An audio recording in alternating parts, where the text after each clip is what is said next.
was excited about it because I love the game. Correct. It was a huge deal last year. Right. And it's nice to see a game that good be a huge deal at Origins 2 years in a row. Right. It's the interesting thing about that is that at Origins it wasn't out. You know, so last year we had it here, we're jamming it here. There's a lot of hype about that. You know, we had it in some of the other rooms after hours a lot too. And it's nice to get it here and to just see in the course of a year how many people have taken to it. That's awesome. So what do you actually do for Plaidhat Games? I am the media person. I am the community relations guy. So, all right, so you I talk are to the customers. The guy I'm supposed That's right. To talk to. You would talk to me. Fantastic. I talk to people. I talk to the stores, and I talk to myself a lot as well. All right, excellent. Well, I heard you talking about the Felicia Day promo, which a lot of people have been talking about.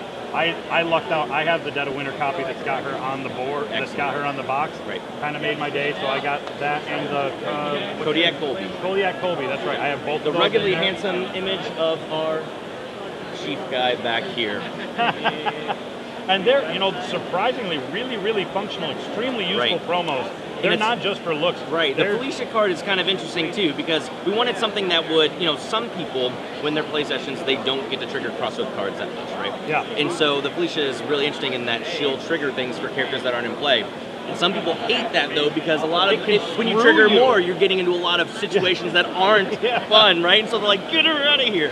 So it creates some really fun moments. Yeah, I've definitely had times where I was like, yeah, we're playing with Felicia Day. Ah, crap, that happened because we were playing with Felicia Day. We thought it might be fun at some point in time to have like all Felicia Day characters in play, right? And just have a bunch of crazy, everyone's Felicia Day, right? And everyone's trying to take place with something. So that's awesome. So tell me about some of the other games that you got here. Because Summoner Wars I'm familiar with. Mice and Mystics I'm familiar with. Okay. Video Game High School and Spectre Ops. These are new ones to me. I haven't seen either of these. Video Game High School's been out for a little bit. I think I know we were released showing it at Gen Con last year, but it is our board game about playing video games. Okay, so if you're not familiar with the series by Rocket Jump, Video Game High School, so it takes place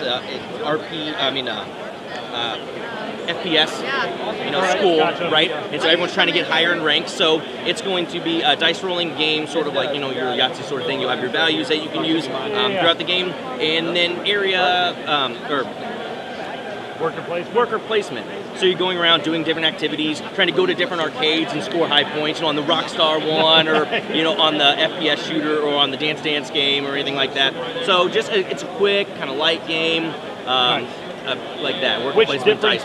Which is a stark contrast from the rest of these games. Yeah, and we have because you have a lot of real meaty games. Right, it's a nice, fun, kind of light game. Another Isaac Vega design, and the guys at Rocket Jump love Plaidhat, and we love Rocket Jump. So it was just a cool thing to be able to work on together. Awesome, and I've seen Spectre Ops. I've seen around. I've seen people playing it. I've heard people talking about it. Yes. And I was looking forward to getting a chance to hear about this. And I would like you to be the one to tell me. Yes, this is the debut con for Spectre Ops. It just released on the 27th, like street date.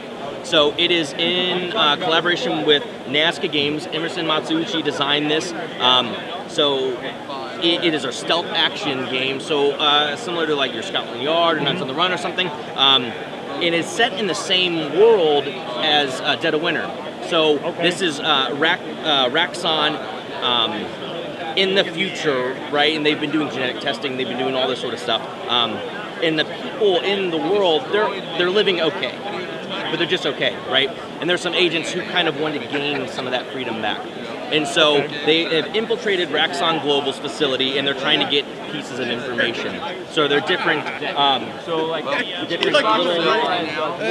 objectives that they need to complete during the game. There are 4 on the board, and they need to get 3 of them and get out before the hunters come after them. So the agent's going to be secretly moving around the board, and their role is hidden from the hunters until they're revealed, right? And they have some equipment cards they may be able to use to try and dodge, maybe do a flashbang so they're not seen as they move through their line of sight where normally they would have to be seen. And it's a nice cat and mouse, really tight.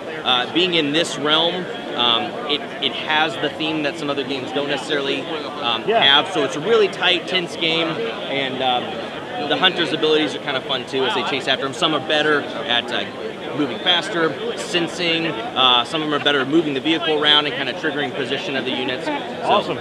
So you got two fantastic games in this same world now. Right. I'll tell you, from a fan perspective now what I want to see is some role playing. I want to see an RPG. Right. I think you guys should start working on that. Right, and that's something too. I think there's so much story to the Mice and Mystics realm too. There really is. I'm surprised. It's kind of tricky though because Mouse Guard system. has the RPG as well. So I don't know. It would be nice. I would also like to see to get kind of into that like a live action.